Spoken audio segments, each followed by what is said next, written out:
Hello friends, स्वागत है आप सभी का हमारे चैनल पर। तो आप भी हमारे साथ बने रहना चाहते हैं तो सब्सक्राइब करिए हमारे चैनल को और क्लिक करिए इस घंटी पर। डिक्टेशन शुरू होगी 5 सेकेंड।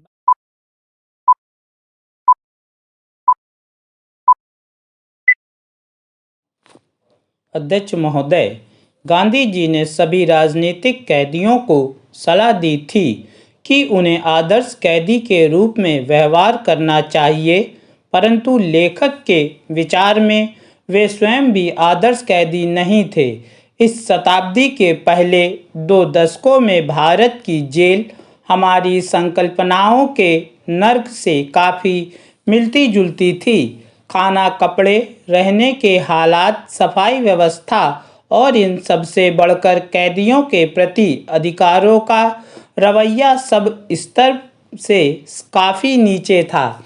जेल कोड के अंतर्गत जो थोड़ी बहुत दवा की गई थी वह जेल के अधिकारियों के गैरकानूनी और अमानवीय रवैये के कारण समाप्त हो जाती थी। राजनीतिक कैदी यह कार्य अपने ऊपर स्वयं लाभ लेते थे और शिक्षा से तकलीफ से उठाकर अधिकारियों के विरुद्ध कठिनाइयाँ उत्पन्न करते थे ताकि सरकार को मजबूत जेल के हालात में सुधार करना पड़े।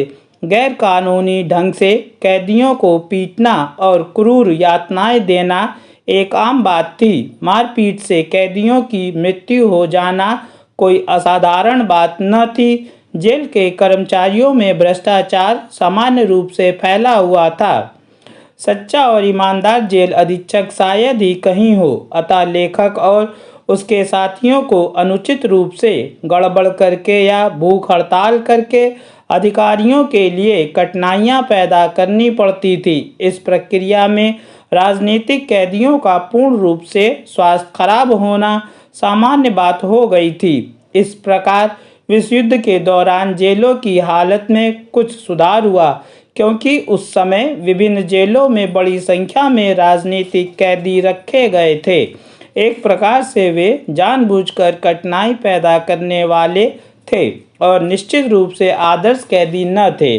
स्वयं गांधी जी ने अधिकारियों के लिए कठिनाइयाँ पैदा की जब भी उन्हें कैद किया गया।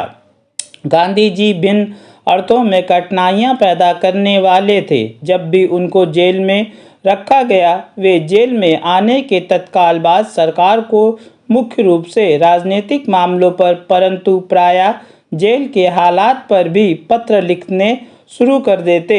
जब 9 अगस्त 1942 को उनको गिरफ्तार किया गया तो उनको पूना के निकट अंगर खां महल में ले जाया गया और उनके अन्य साथियों, कार्यकारिणी समिति के सदस्यों को अहमदाबाद के किले में नज़रबंदी के लिए ले जाया गया। गांधी जी और अन्य कांग्रेसी नेताओं को एक विशेष रेलगाड़ी से चिंचवड़ स्टेशन ले जाया गया। वहां 2 दलों को अलग अलग कर दिया गया। गांधी जी आगा खां महल में 19 अगस्त को सवेरे पहुंचे। कांग्रेस जनों को अपनी अंतिम सलाह उन्होंने प्यारेलाल को इस प्रकार लिखाई थी। अहिंसा में विश्वास रखने वाले स्वतंत्रता के हर सिपाही को चाहिए कि वह करो या मरो का नारा लिखे और इसे अपने कपड़े पर लगा ले, ताकि यदि सत्याग्रह में उसकी मृत्यु हो जाए तो उसे सत्याग्रही और अहिंसा में विश्वास रखने वाले के रूप में पहचान लिया जाए। देश के नाम उनके यह अंतिम अनुदेश थे।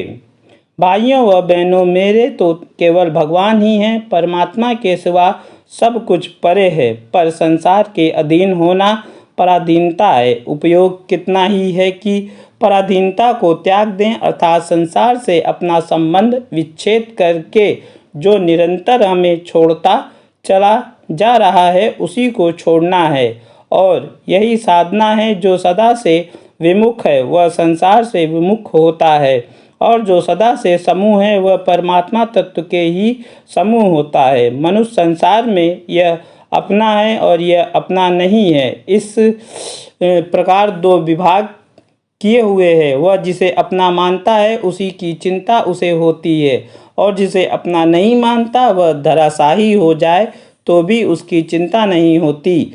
तो चिंता अपने प्राण की होती है। असत्य संसार में जो आकर्षण या प्रियता है वह आसक्ति कहलाती है। वही आकर्षण भगवान में हो जाए तो उसे भक्ति या प्रेम कहते हैं। धन में, भोग में, परिवार आदि में जो हमारा खिंचाव है वह खिंचाव भगवान की तरफ होते ही भक्ति हो जाती है। अगर मेरी वीडियो आपको पसंद आई हो तो लाइक करें, सब्सक्राइब करें, शेयर करें तथा बेल आइकन को दबाना ना भूलें।